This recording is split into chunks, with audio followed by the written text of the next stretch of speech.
Hi friends అందరికీ కార్తీక సోమవారం శుభాకాంక్షలు ఫ్రెండ్స్. ఇంక ఇవాళ అయితే గన ఆఖరి కార్తీక సోమవారం కదా!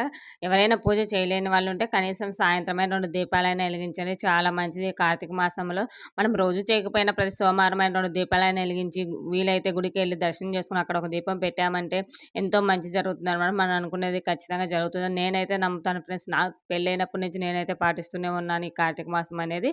సో, ఈ ఇయర్ ఏంటంటే నేను మంత్లీ చేయలేదు. లేదంటే మంత్లీ చేసేదాన్ని. ఇంక ఇవాళైతే ఆఖరి కార్తీక సోమవారం కదా! ఇంక ఈ సోమవారం అయిపోయిన తర్వాత మనకి పోలీపాడ్యం అనేది వస్తుందనమాట. పోలీపాడ్యం 21, 22 అని చాలామంది అనుకుంటున్నారు. ఈ పోలీపాడ్యం గురించి చాలా మందికి తెలియకపోవచ్చు. ఈ పోలీపాడ్యం బ్లాగ్ అనేది నేను సాయంత్రం అయితే అప్‌లోడ్ చేస్తాను.